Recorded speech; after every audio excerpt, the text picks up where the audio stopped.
Adrian Day, how are you? I'm fine. Thank you very much for having me, Andy. It's great to see. It's been like 30 years, which you don't remember. I met you 30 years ago at a different forum. But we're at the 2024 Rule Symposium, and what are your initial thoughts so far? Well, it's a very engaged audience. I think it always is engaged at Rick Rule's seminar. He gets a very good quality audience, but I think with what we've been seeing with gold and then more recently a little bit in the gold stocks, people are a little more excited and really quite engaged. I think in the past few years it's been wandering around trying to figure out, is there a reason I should sell something I own? Now there's more, is there something I should be buying? That's a great point, and we saw like really a bottom maybe in March, if you would, in the equity shares. And do you expect that continuation, if you would, to flow through to the end of the year? Yeah, I mean, two things. One is I think the juniors, the exploration companies, could be soft in the summer. They often are. We've had a huge amount of equity raises, as you probably know, from the juniors this year, and particularly even just the last month. I mean, sometimes I get literally a dozen invitations in a single day to invest, and that's in the last month. And I think these companies have been trying to take advantage of the rally while they can. So there might be a bit of a pause during the summer where investors, just simply don't have any money to buy anything, and of course people go away.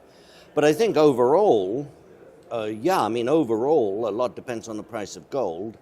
But overall, I'm extremely bullish for the rest of the year. And the thing about the gold stocks is they are remarkably inexpensive. We can get into that if you want, but remarkably undervalued relative to their own historic valuation levels. They're undervalued relative to the broad market, which itself is unusual because gold stocks normally trade at higher multiples and lower yields than the broad market, but that's reversed now. So despite the 30% rally we've had, or whatever it is today, from the low, they're still very undervalued. And the thing I'd like to get across, the thing that is really different, I shouldn't say it's different this time, sorry, take that back. The thing that is very unusual this time is that people have an opportunity to buy gold stocks right now when gold is at records, when the outlook is very strong, when margins are robust, when the gold stocks are undervalued, but they have the opportunity to buy these great companies when they have actually lagged the gold price. That is very unusual. Normally at the beginning of a market, go back to 2001 for example, gold was up in 3 months 12% from the low. During that time, the gold stocks were up 50%. But gold stocks, once gold starts to move, the gold stocks normally take off. You saw it in 2009. That's the normal pattern. That's not the anomaly. This is the anomaly. Over the last 12 months, gold is up 25%. Do you know what gold stocks are up? 25%. Yep. If you look at this year, it's 16% on gold, it's 17% on the gold stocks. So you have this, and normally the gold stocks would be 2, 3, 4 times. So even in the first few months of a bull market. So we have an incredible opportunity to buy great companies, very undervalued, in a good environment and a good outlook before the bull market's even started.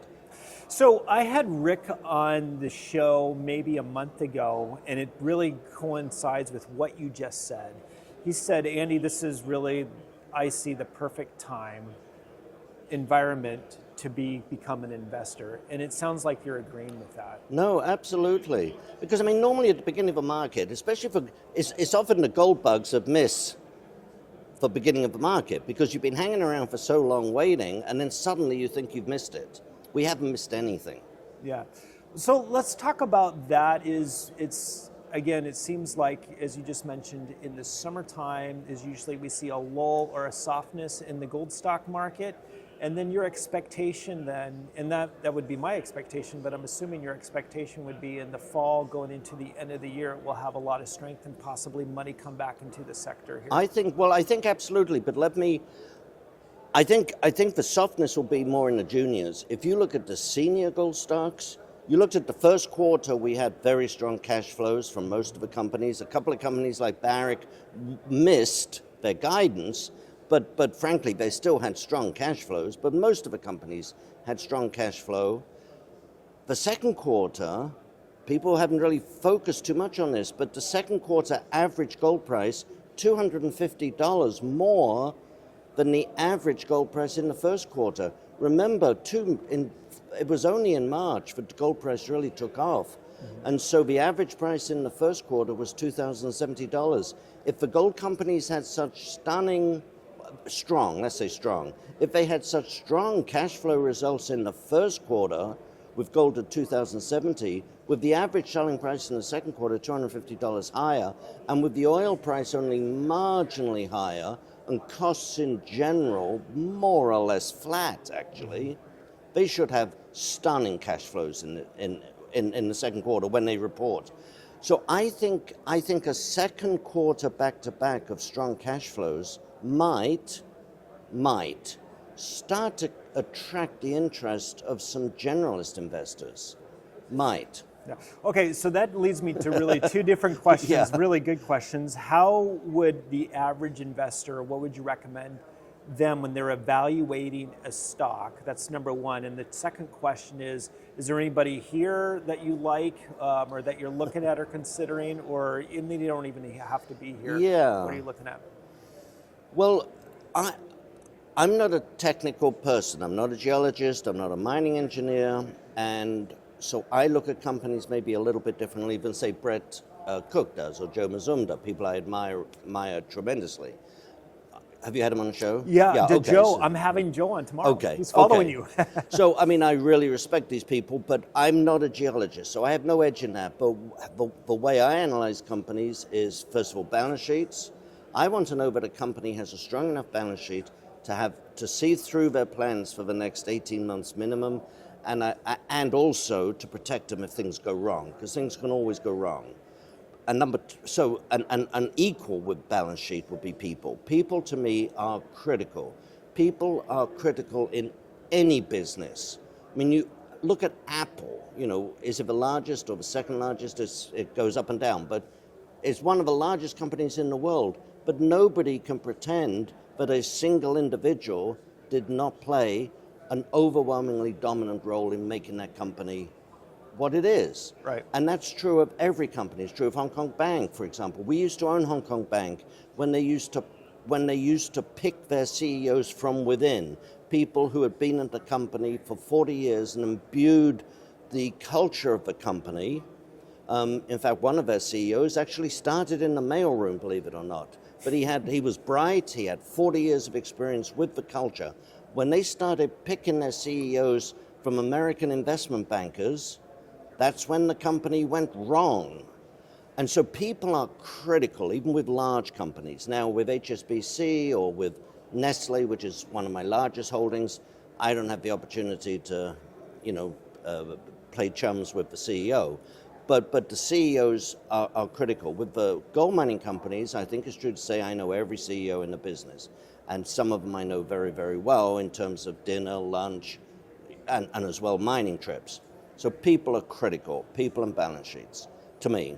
I think the lower down the food chain you go, obviously the people become even more important because you're normally relying on a single person, right? With many of the companies in the show here, it's really one entrepreneur with good people backing him, but no one who could take his place.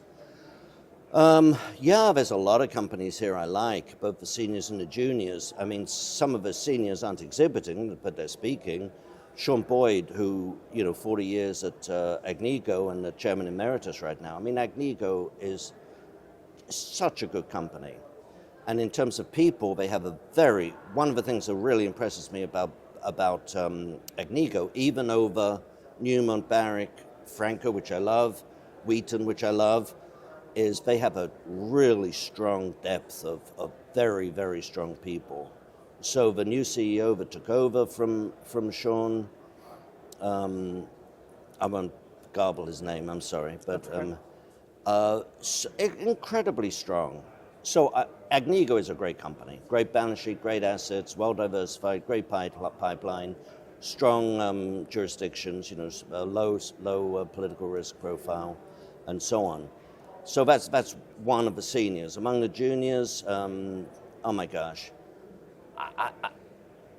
I prefer on an interview like this, or if I'm writing something for another publication, I prefer to, if I mention a company, I prefer it to be a company that I'm not going to be embarrassed about a year from now. Right. It's not necessarily my best pick for right now, but you don't want to pick something that in a month might change, and I have no way of telling people. No problem. I mean, Altius is what a great company. Altius, which is a royalty company diversified into diversified across the commodity space, not just resources, but across the commodity space, including phosphate, for example. I'm a huge fan of royalty companies. And Brian Dalton is he's one of the smartest people in this business. And you don't necessarily, when you first meet him, well, this might sound rude, he doesn't come across as a great intellectual, let's say that. And I'm not trying to be rude, he is one of the smartest, most insightful people in this business. And he has the same great attribute that, say, Franco-Nevada has had, which is to be a contrarian. Rick talks about in this business you have to be a contrarian or you get slaughtered. And we know the big mistake in the mining business. When prices are high, people start going out buying assets. Brian Dalton, just like Franco, has had periods of multi-years when they've done nothing but harvest and say, this is now a time to harvest. Mm-hmm. We're not making new investments unless we're looking, but we're not making them unless something outstanding comes along. And that is key in this business, and it's key for investors, frankly. There are times to be harvesting, and there are times to be sowing, and there are times to be harvesting. Anyway, that's one and I think this is a good price. Is it a great price? Probably not. But if you can buy what I think is an heirloom stock, I mean, it's one just to keep at this price, I would definitely do it. And then Origin is one I like a lot. That's smaller, and I go from Altius to Origin because they each have a royalty, separate royalty, but they each have a royalty on Anglo Gold's big discovery in southern Nevada, the Silicon Merlin deposit. They each have a royalty. It's a different royalty. I'm having Patty on shortly. Oh, are you? Yes, okay, yes, well, yes. Patty's a great guy, and they have a 1% royalty on the Silicon, which has grown, he'll tell you, it's grown from essentially nothing. When they acquired in 2020, I think, it was, they acquired Renaissance, which had the ground, but it was, a hope. And Anglo has grown it to, sorry, I don't like using that as an intransitive verb, but anyway, it has grown to 13.2 million ounces right now. 13.2 million ounces in Nevada. This is run by Anglo, tier one jurisdiction, tier one company, and 13.2 million ounces. Clicks all the boxes. Absolutely. Yeah. And I can say this, I don't know if Patty will, because he's got disclosure issues. I think it's going to get much, much bigger. Yeah. Anglo, for example, they drilled a water hole north of a deposit. They didn't even know there was mineralization. It was a water hole. They hid mineralization. Yeah. They're drilling out to the west where they know there's mineralization. They haven't even dug deep yet. Yeah. I would be surprised if there were not sulfides. Will they be economic? Who knows? But there's going to be mineralization at depth. So this thing's going to expand. Yeah. Excellent. Well, I want to get your thoughts real quick on the rest of the year here. We had a very tight Fed. They seem to be softening here. What are your expectations going into obviously we don't know exactly what the Fed is going to do, but if they do come out dovish, things could really get interesting in this sector. So, Joe, what are your expectations? It's interesting. I honestly thought they would have initiated the cut by now. I really wasn't one of those who, has been calling for cuts for the last 3 years. like some of my friends, but this year I thought we would have seen a cut in March or June, to be honest with you. This is not original. The Fed really has a dilemma, and there is no winning. There is no winning. If they keep rates too tight, they risk the economy, they risk unemployment, and equally important, they risk the financial system because of the debt levels. And that's for absolutely, to me, that's the most critical thing. A normal recession we could tolerate. I mean, people who are thrown out of work, it's tough for them, but I mean, the economy can accommodate a normal recession. But when you've got the interest rate on the federal debt, which is now the largest single item in the budget, that is a danger sign. Yeah. We're spending more on that than we are on Medicare, more on defense, and we're not even at the peak yet.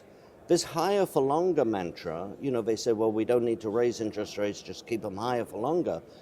But as time goes by, more debt is moved into higher interest rates. So, for example, with the federal debt, Brian London just said that the average on all federal debt right now, the average payment is 3.3%. Take a T-note that was issued in 2019. It was less than 2.5%. Right. They roll it over next month at 5%. Yeah.